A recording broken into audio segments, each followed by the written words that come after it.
How we doing, guys? Well, we're back at the 30 cal. Yep. I decided to change the liner, and we got another couple goodies here.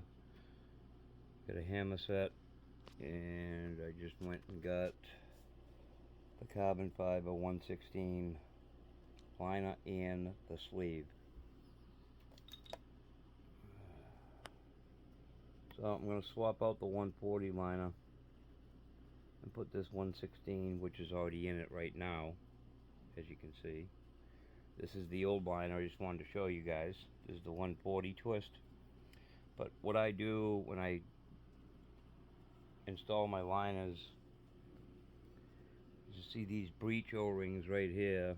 They're not breech O-rings, but they're the liner O-rings that go inside the tube. I take 4 of these. As you can see, there's 2 on each end.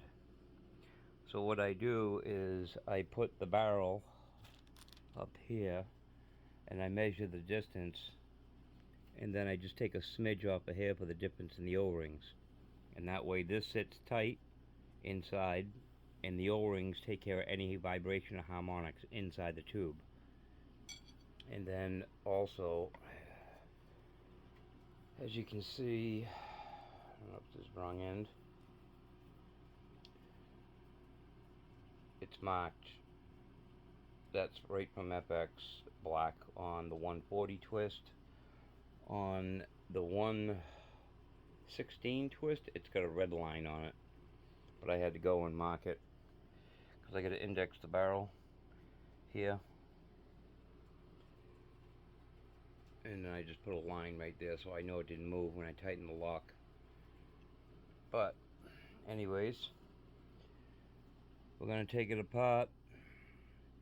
I'm going to put my O-rings in it because it's got the slow shot count, and we're going to put, I think, the 7.5 hammer in it from Huma. You just got to polish that up, polish the valve rod, and do some other work, and adjust the C1, and we'll be back in a minute. Alright guys, we're back again.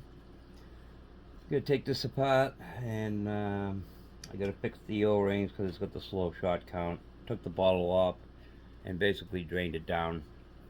You know, asked a few guys online about, you know, some stuff with the 30s. I don't know what it is. Some guys just like to hide stuff. I just tell it the way it is, and you just see it how I do it, and that's all there is to it. Anyways, let's get into it. I'm gonna get it apart here.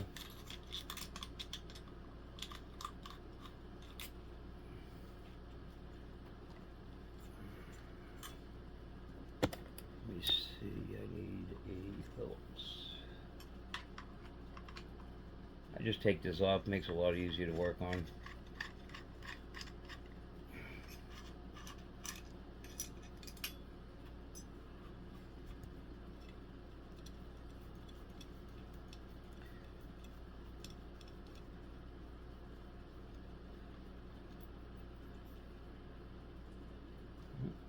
It's going to have to be polished.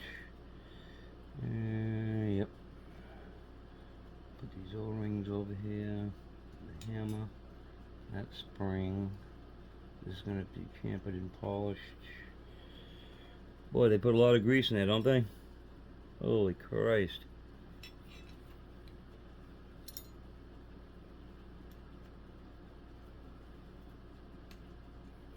Real gentle when you turn that. This is the first time it's coming apart, so you see it how I see it. Feel the grease?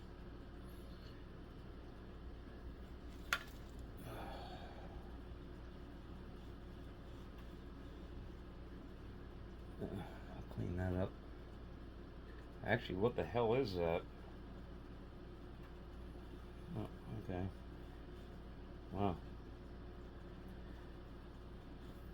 I don't know what that stuff is. Whatever it is coming out. Now, always remember to measure the C1 before you go and take it apart. I like to put the gun all the way back down to 1. And make sure I put it right in the middle on 3 on the micro adjuster. This thing basically I maxed it out on 5 and it still wanted more hammer. Actually, I'm just going to knock it all the way back down to 2. That way it relieves the pressure on the spring. Alright, get this cheek rest you're going to do.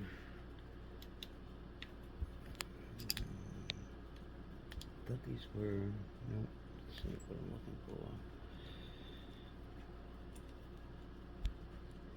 Anyways, between this and the leopard, they both keep me pretty busy.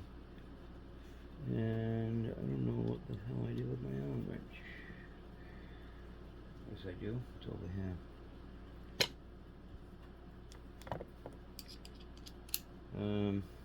Just made a new rail for the leopard.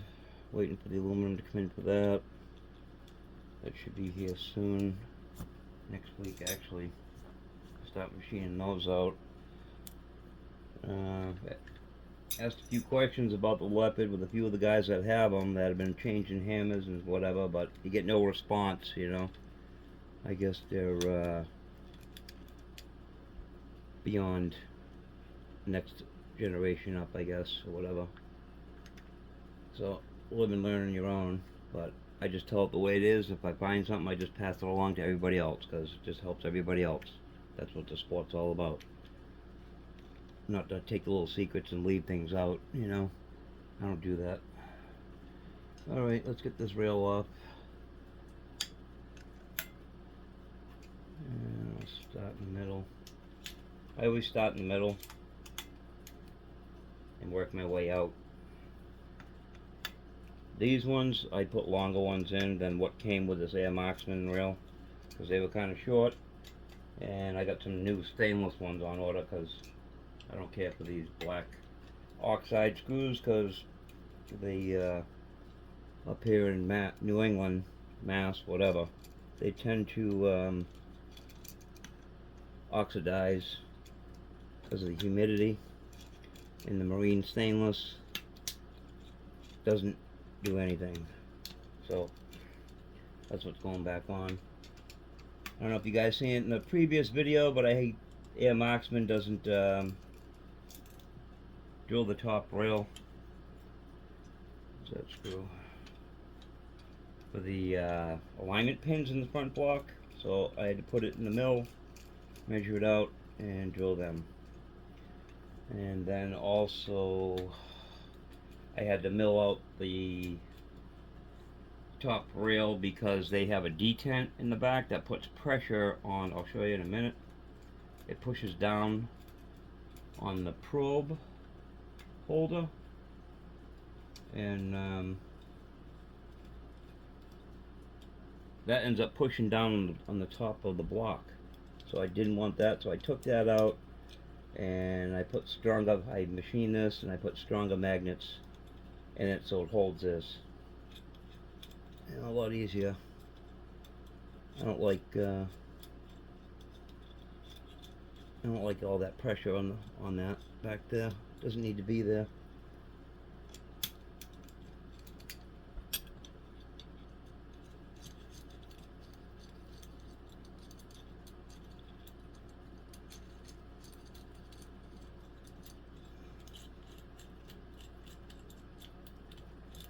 Alright, should be just about ready to come off. Yep.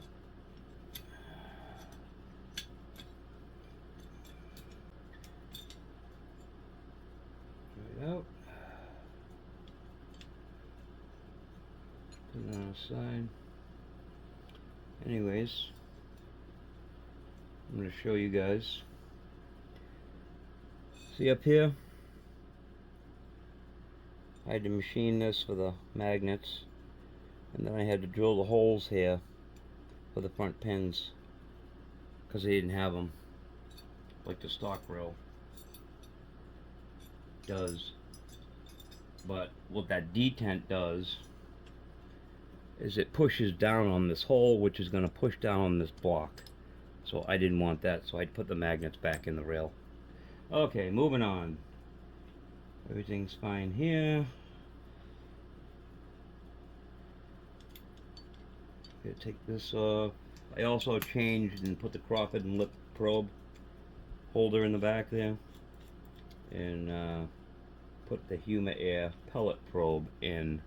I got the FX adjustable pin probe on its way. That's coming from the guys at Utah. Good guys over there, Utah Air. They know what they're talking about. The front box still got its pins. Okay, bring this up.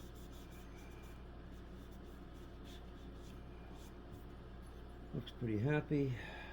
Right. That hammer's gonna have to be polished. Let's take a measurement, see where the C1 is.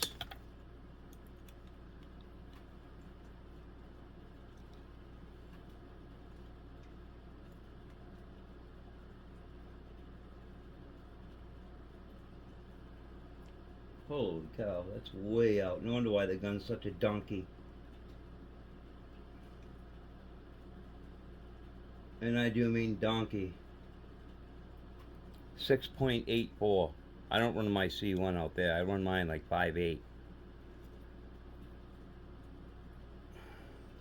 So now I know why it's down like 50, 75 feet per second.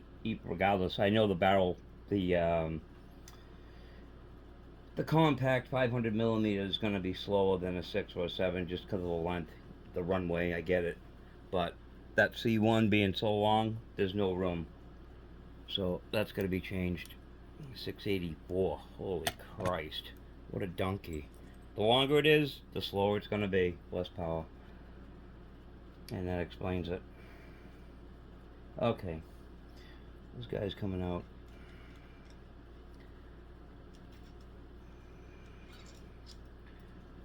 And you don't need a torch for that, just a lighter. To grab the rod. So it's on it. Use my lighter.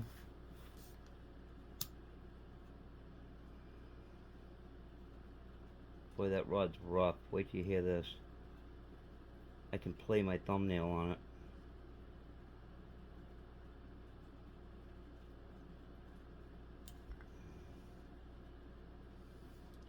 That's bogus.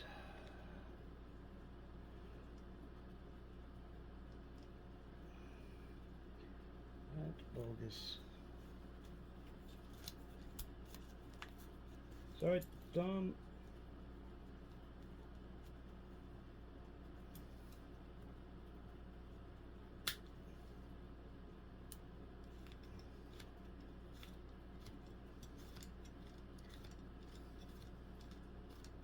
Another thing I like to do, guys, is I take a 1.5 O-ring and I snip it off at about 4 millimeters long, and I drop it down inside the C1, and that helps with adjustability as far as it, so it won't come out. Helps it jam in there a little bit better instead of using all the Loctite like that.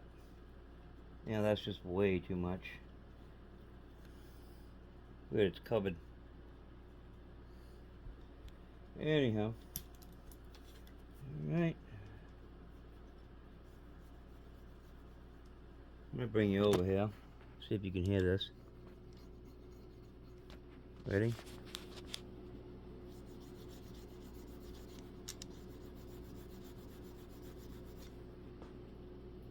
It's rough. So that's going to be sanded down with 8,000, 5,000, 8,000, no, 4,000, 6,000, then 8,000, then I polish it. Get the hammer out, spring. Holy Toledos. Look at that little pad.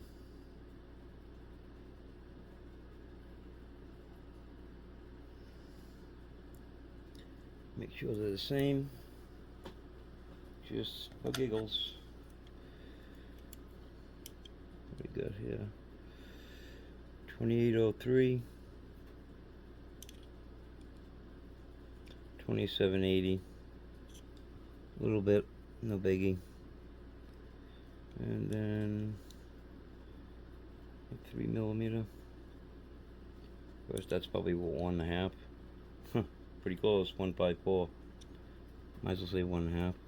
So that other hammer will do us justice. The spring in here, as you can see, I can feel it already, and it's sharp. See that burr right there?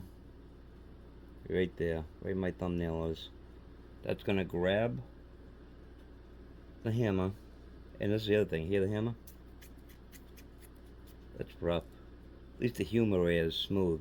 Just gotta polish it and chamfer the edges a little bit. That, look at the spring.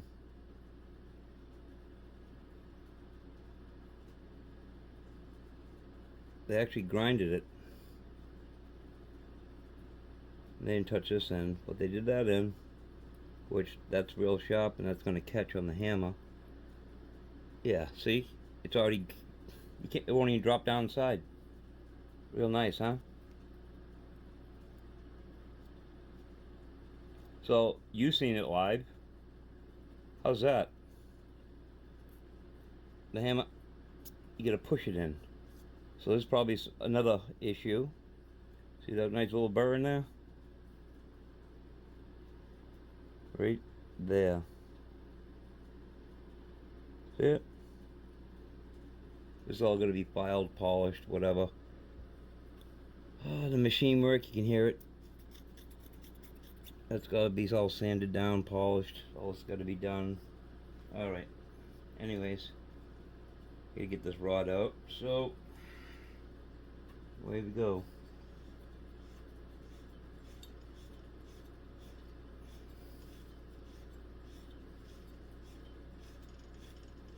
You gotta check the valve rod, make sure that ain't bent either, because some of these come through with bent valve rods on the small end.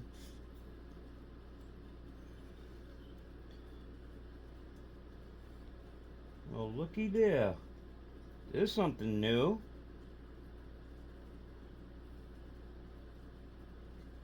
I'll be damned. Look at this valve rod, guys. Never seen this before.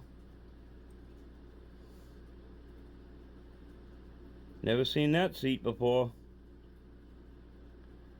And I wonder if that'll fit in the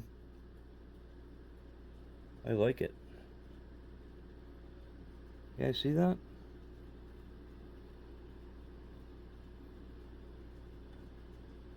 That's real nice. I like this. Even that's really nice. There's no wear on the... Well, it's only got a few shots from me through it. We gotta polish this up though. And we also gotta do the C1. We gotta do some chamfering there. And we gotta do some here. And someone here. And then here. And this spring. So those are gonna get it. Now we're gonna dig into the get a plenum out of here. Oh, let's see. What's that? 4mm, right? 5. Yeah.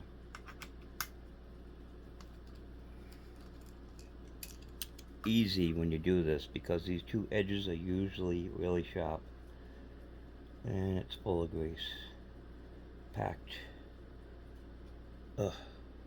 Have some grease. It's all packed full. Let's see what they put in for an O-ring. I don't know if I can see them in there or not. Should be on their way out. I can't see. Shit.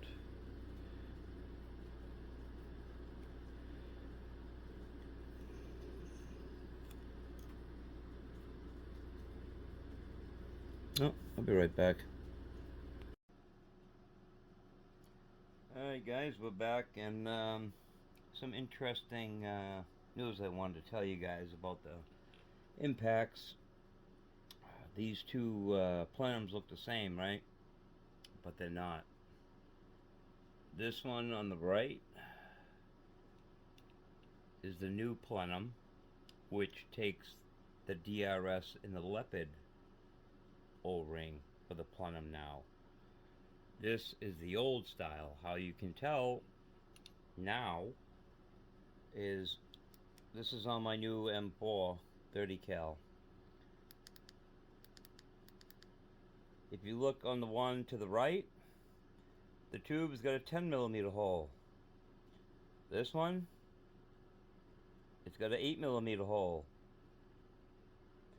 Then if you look down inside, I don't know if I can see it, but I've taken a picture and showed you guys. Anyways, here's another thing. I already had the O-rings made. So, that's the O-ring it takes now.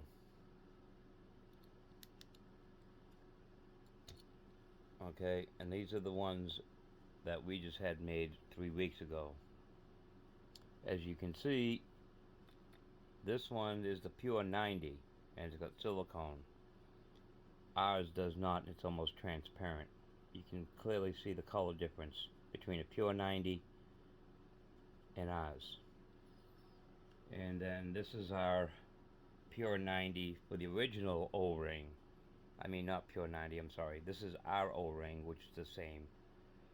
That's the pure 90. And you can clearly see the color difference. Ours are clear, transparent again. Theirs is white, cloudy. Just wanted to simplify and let you guys know about that. So, the original Plenum will take these O-rings, the 5.5 by 1.5, and this larger O-ring. And then the new FX Impact is going to take this O-ring, which is the same as the Leopard and the Panther and I think the DRS. So I just want to give you guys a heads up about that, and a heads up about them changing the valve rod. As you can see, this is different now too. Whole different crimp. It's now smooth and tapered here. I just got through polishing this. Sanded it all down. We use 3,000, 5,000, 8,000.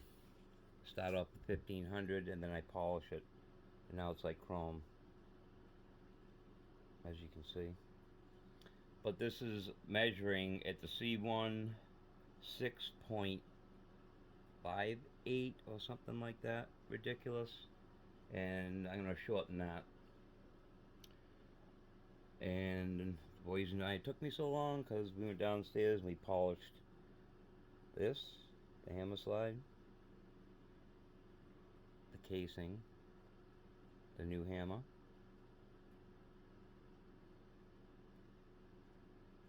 the hammer spring. It's all deburred, polished like chrome. Opened up both the ends now. Make sure you measure these with your calipers because each end is different, I've found out, and sometimes it drags on the hammer like you seen earlier in the video. 697,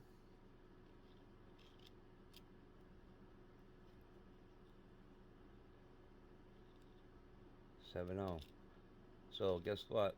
The 70 end will be going towards on the hammer. No, 6970. Yeah, I got it about the same. But this end's going on the hammer. What was happening before is it was sticking right on the hammer, but not so much anymore. And the reason why you deburr it is so when it does, you do cock, it doesn't, the spring doesn't stay straight and it binds. So those machine marks on the original hammer, wherever it may be, I don't know, I put it somewhere. But in any case, you have to sand those down smooth. Otherwise, it catches on the burrs on those, on the machine work. So that's all done. And then this is all done, which is your air valve spring. And then chamfered the inside of the air valve, as you can see, and then polished it, radiused it, chamfered it and polished it, because you don't want the C1 coming and smashing into it. That's happened a few times. I've looked and there's been dents here. So I chamfer this, as you can see, and then I chamfer this, so that way it just goes straight in and out, no friction whatsoever. And that's about that. Now I gotta look and see which Plenum is the one that came out, because I put a new O-ring in it, and it's no day at the beach. What you do is you can easily use a piece of fishing string like I did, or wire, real thin wire. Feed it, put the O-ring on, feed it through, pull it out the other end, just pull it, and then pull it through, and then pop the O-ring in. This is the new one, because it's solid inside. This is the original, which is a brand new spare. So just to let you guys know, there's a new Plenum and new valve rod. Okay, so let's get this together.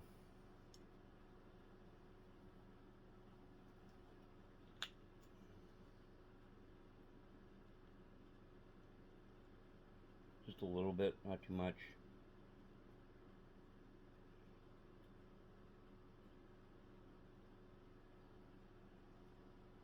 I ain't gonna bother with that.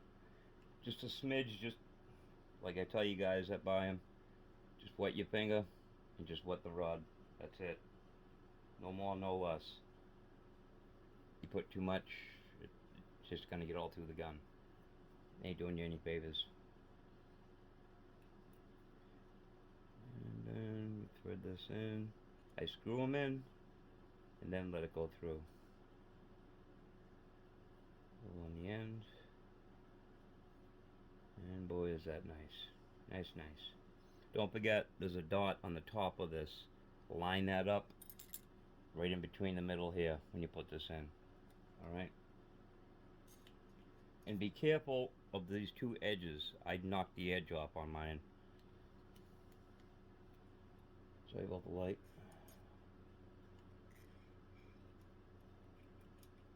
I usually don't put the valve rod in first, but yeah, what the hell. There we go. Easy, easy. And then we gotta take a look down side. Make sure that dot's right in the middle. Push the plenum all the way forward. And then we'll tighten it down.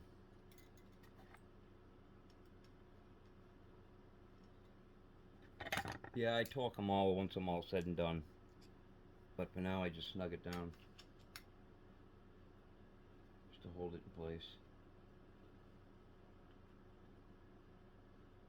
If that's crooked, it's going to make the O-ring leak. So make sure that dot is at 12 noon right between them lines. Alright? Okay.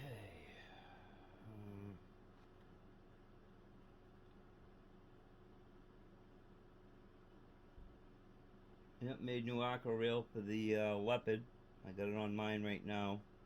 It's working well, waiting for the aluminum to come in. I'm going to machine them out of aluminum. Mine's 3D printed, but regardless, it's solid. I got no worries with it. I even got it mounted on my tripod. Right. Keep my concentration here. Just slide over the O-ring, backwards, and then nice and easy. It was real fine thread.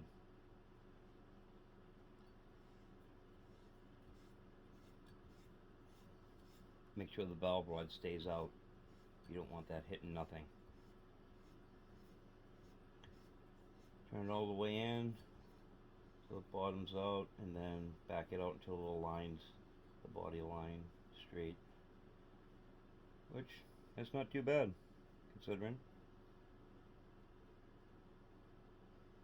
Just a little bit. Okay.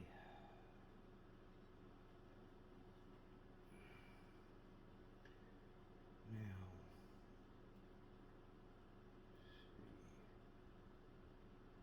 gotta look and see which side is the bigger end. I don't think it mattered, but it did to me. Let me zero this.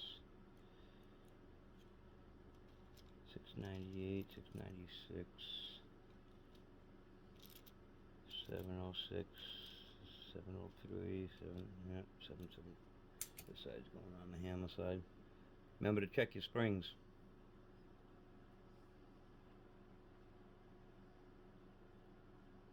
You know what? I don't like that either. See that?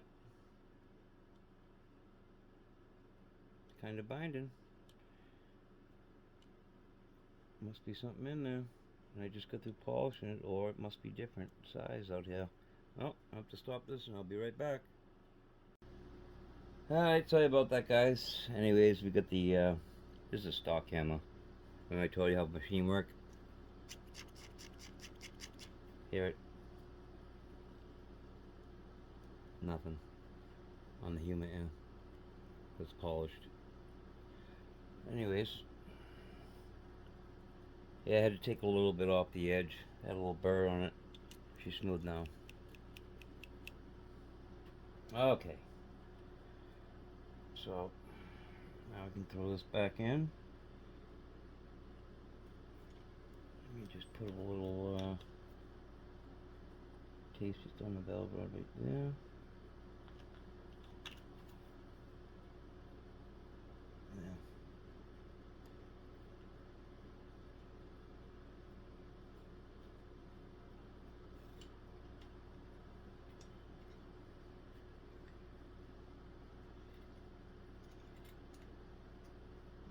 Yep. Happy. Like I said, I chamfered this and polished this end too with a hammer. C1.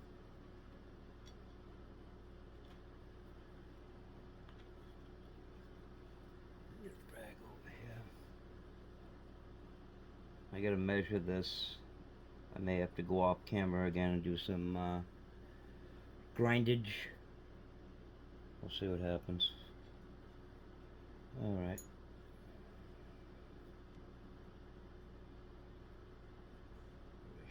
Yeah, well, maybe I'll put the top rail and stuff on now. I guess. I'm gonna change the handle anyways. Bought a new caulking handle. C88 machine on eBay. It was nice work.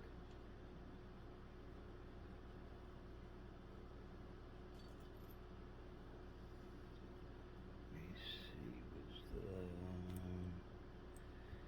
it's in this one here. Nope.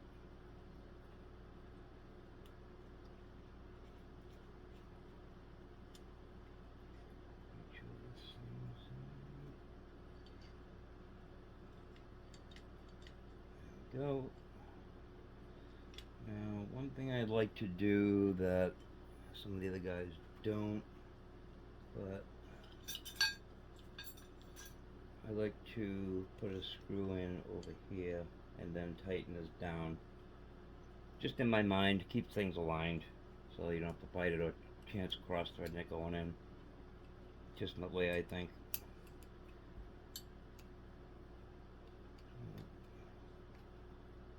And these don't need cranking, just snug is good. And that's off. I use a black moly grease. I don't use any silicone grease on my guide. No more. This is a black 3% moly grease from Shepherd. Let me see, there's that little screwdriver. I just put a little dab on. And then right there on the magnet. On that one. And of course, my magnet is stuck somewhere else. So, yep. Where is it? Or is this? Nope, this is both of them. My bad. So, easy way to figure that out.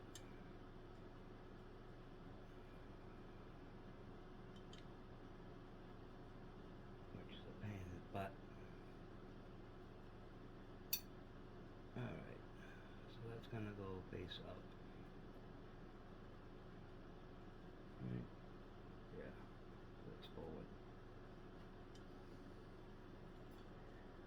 Okay, and the other one's over here, hanging out.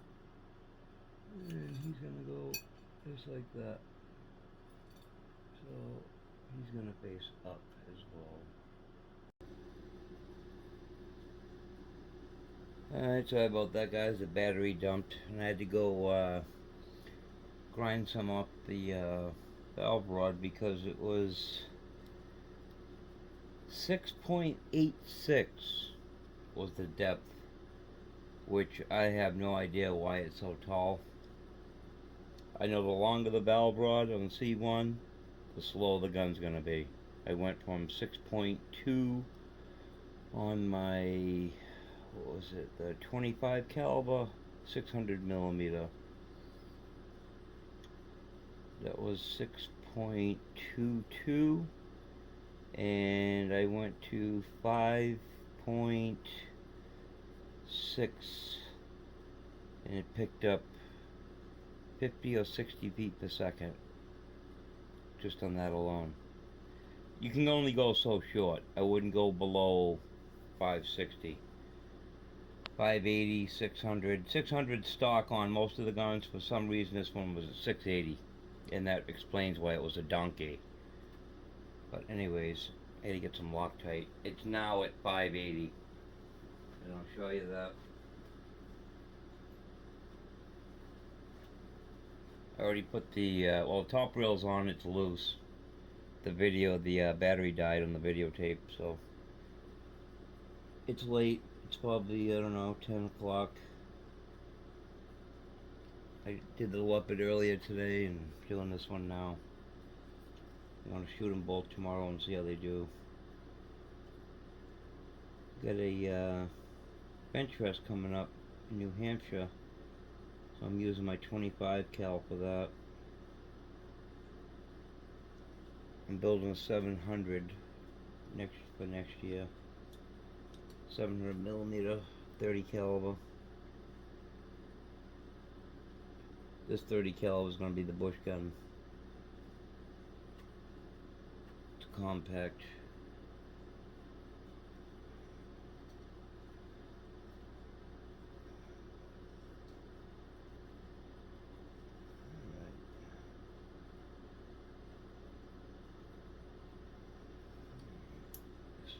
Spin a little bit, get it tight. There we go. There we go. Now it's nice and tight. Alright. Yeah, I went and got a piece of brass in the meantime while it died. Used paper. I used to use a brass feeler gauge. Was it 10 thousandths? Yeah. Alright. See, now I wipe that off, a little dab on here. Just a skim. Put it back where it was. Put it in. I always twirl this rod when I put it back in because you don't want that back O-ring getting pinched. Moment of truth.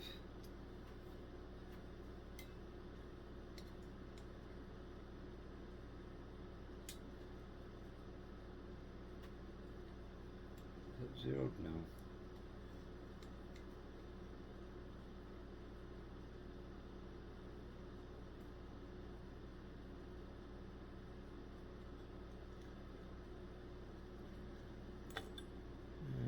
You see that? 5.91. I'm gonna try giving it one more twist.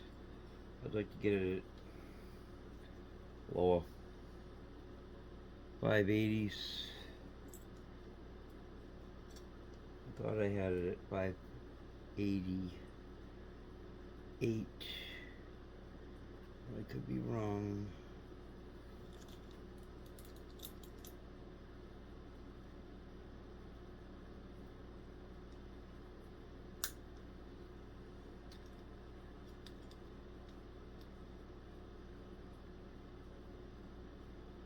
I couldn't see why a 30 cal would be any different than a 25 or a 22.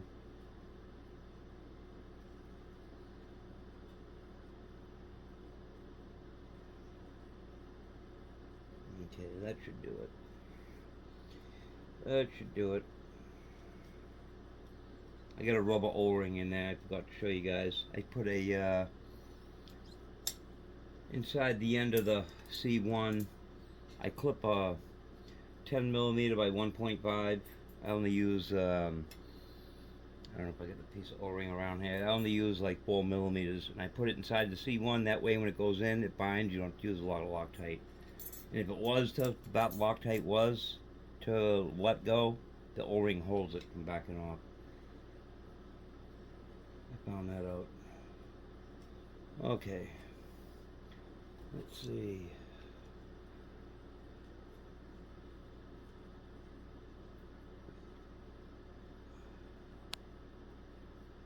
There we go. Right where it wanted to be. 585. 3/4 of it to 585, 584. Let me take the measurement again.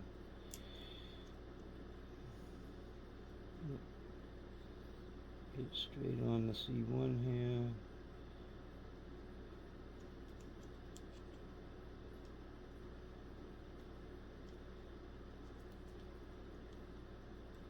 There we go.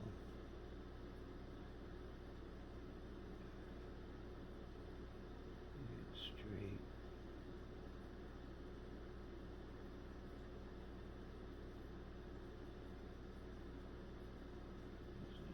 Yeah. 586. 586, 585. It's better than 680. What a donkey. Alright, let's keep going. This is all polished chamfered on the inside, like I told you, because it's at an angle. Because the C1 will hit it. I've had dents in my other one before, and that'll throw the shot off. So this is done. You know, I was wondering why I had to go 3.5 lines out, and then the knob kept hitting the end of the barrel, the sleeve here, on the end of the barrel. I couldn't unscrew it anymore. So that makes sense why, because it was 6.8 long. These, you just snug them, don't tighten it tight, just snug. Just like that. That's it. Springs all nice and polished, all chamfered. There's no burrs on them. No sharp edges. So that's happy. Oh, almost forgot about the little ring right here. This is all I use. Super Lube and Chef Rock 3% Molly for the rail. Anything that isn't nowhere near high pressure air, because any petroleum base, I guess, will catch fire, so they say, explode, whatever. I never had it. Oh, the other trip is, see this? With the new Plenum, this is what I used. What I did was put a piece of fishing line around it. I took the wire, whatever I showed you, a little stainless steel to pull it through, pull the O-ring in. That'll fishing string, goes in pretty easy. And then I push it in with this through the inside, through the back side. If I got the other Plenum around here somewhere. Yeah. So in other words, once you put the O-ring in, just take this and just push it in. That's all. Or you can use a wooden dowel, like what I push my pellets through with. Use a wooden dowel. Yeah, I did push. Let me see. I pushed a couple pellets and a couple slugs in through this barrel. This is the 116 twist, and if I remember right, they went in at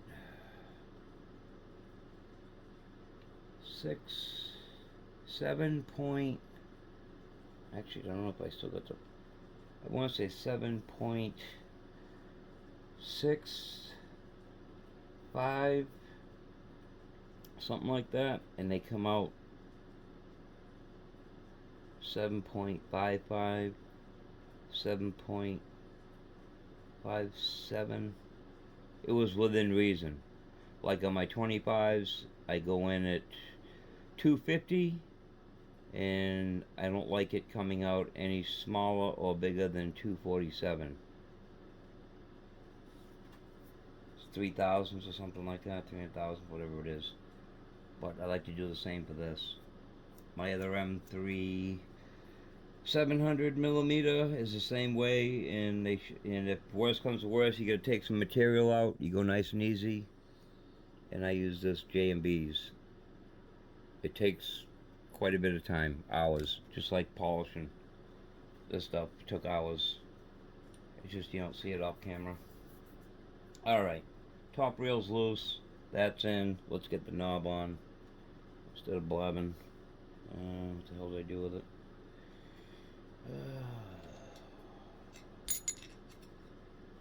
Yeah, it's late. I've been up late doing machine work and everything else, so my day starts at 4 o'clock in the morning. Doesn't end until, who knows, 2, 3, 4 in the morning. I make my prototypes with my 3D printer, and then I can transfer it over to metal. So I'm going to start this at 4 lines.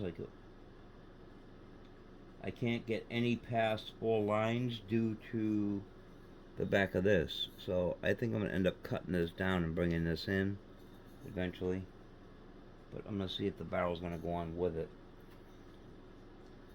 Let me put a little bit of oil on this just for that, so it slides over. I take this off anyways every once in a while with all my guns and clean this out, the lead dust, whatever.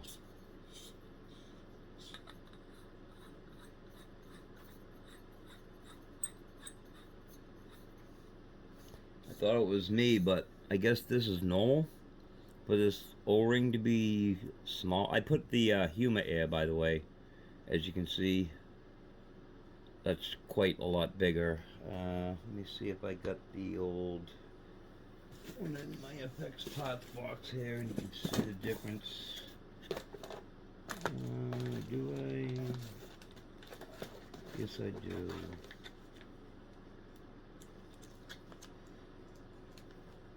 Oh, no, this ain't it. Is it? No, it's a 25. Oh, here's the 30. I got a spare 25. I'll let you have spare parts. Okay, here we go. Alright, so this is the original 30. There's the Huma Air. And then if you look at the original versus the Huma Air, it's massive. So, definitely got some air moving here. And I did a little bit of champering here too, so. But anyway, just want to show you guys that. Yes, I did upgrade the that to the Huma Air. And I also did the Crawford lip pin probe holder. 7.5 hammer now. Air Marksman top rail. Saber Tactical bottom rail. I got a new I made this handle, well, wrong gun, the other handle, never mind. I got a new one from C88 Machine, the nice 18 millimeter that you can grab onto. It's not slippery like this. Alright, keep it moving. But yeah, I was wondering about this O-ring, why it's so thin on the breech here in the front, but maybe it's just the way it is. I tried putting another one of these on, but it wouldn't want to go. So maybe it's just the way it is. I'm not sure.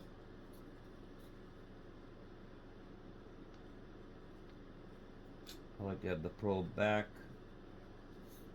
I stick the barrel in. The top rail's loose, because I don't like to tighten it down until the barrel goes in. That way it keeps it aligned.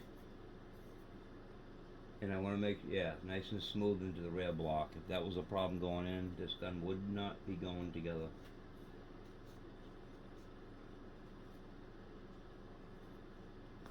And let's take a look back here. You just want that flush. No further, no less. And that looks to be about it. Yep, that's it. Okay. Sorry it's taking so long. I don't like to rush anything. I like to tighten my things by hand. I don't like to use power tools. I see some guys using them. Sorry. $2,000 gun, aluminum, metal. Oh, by the way, I put all 316 hardened stainless steel screws in because they turn orange. Anyways, the barrel's in. I'll probably just tighten it. Yep. It's all set. I'll put the bottle on in a second. I'll put this cheek rest on. You gotta tighten the top rail down, dummy. So let's get to it. I like to start in the middle and work my way out. And by hand, no power tools.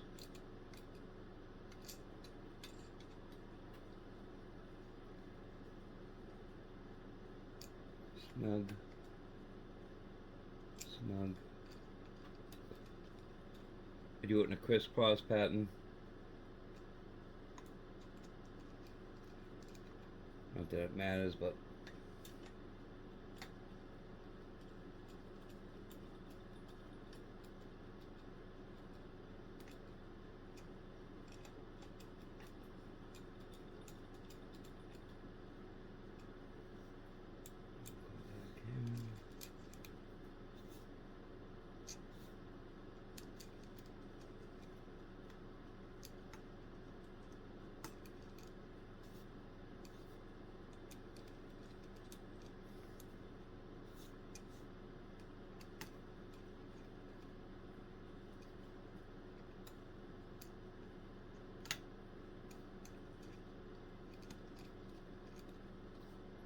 one more time. I go over this with a torque wrench, set them like 8. I just like to snug them, but I like them to be all even. You know.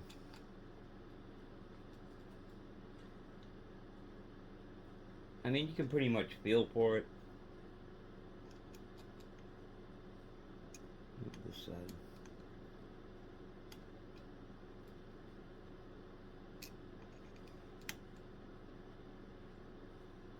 And then we'll go to the front.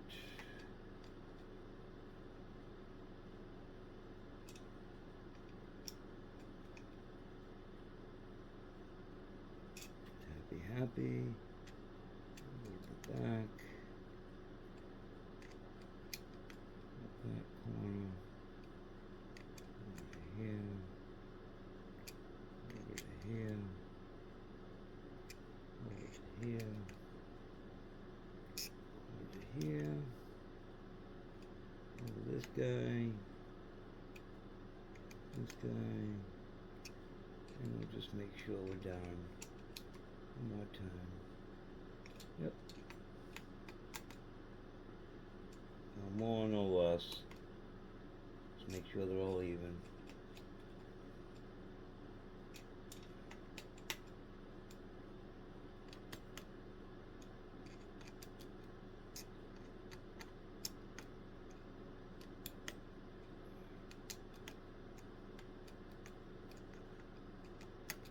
Actually, you know what?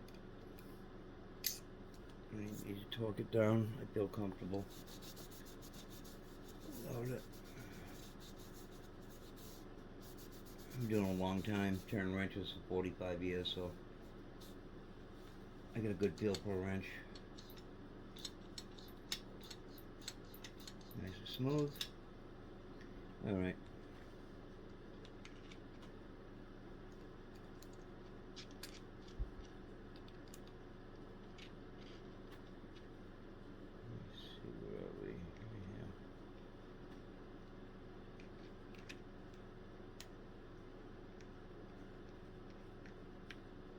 These, you just, you know, barely even snug. Plastic's so soft. I like the stock cheek rest. I put the other one on my other, just because the scope rail's higher, so it raises my cheek up a little bit. But with this one, it's nice. With the Hawk scope, because it's lower.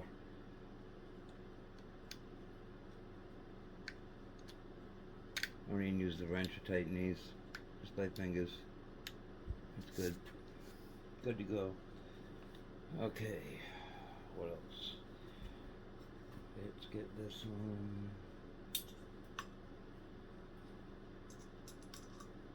And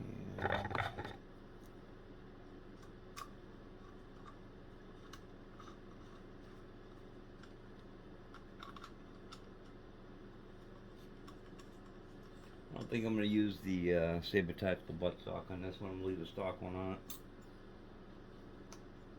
Keep it light in the back.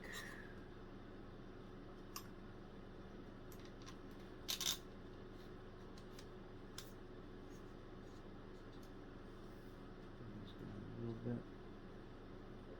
Inch.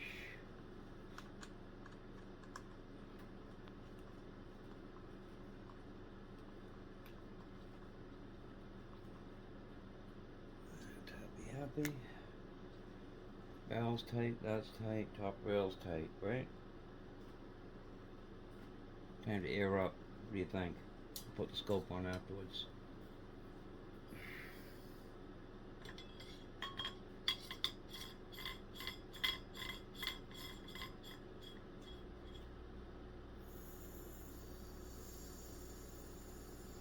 There she goes. The rig is at 120. Bottle is at 180. Right, 180. Yeah, rig's at 120. I'll leave it there. Give it a shot. I do like the koi. I didn't like the Yokozuna or the Ryu. But this koi works well, and it's caliber correct. Give it a little tighten. Happy, happy. Scope.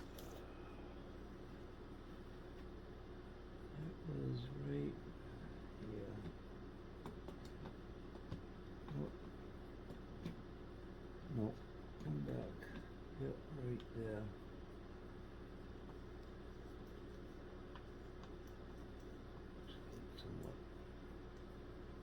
Stand it up, push it back. There we go.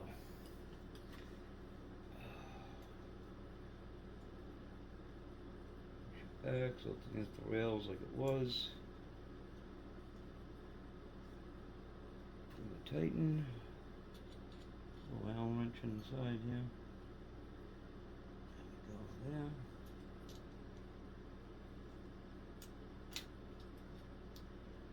Nope.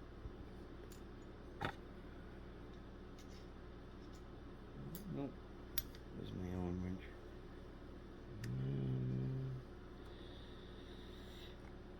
I can actually get this under here, right?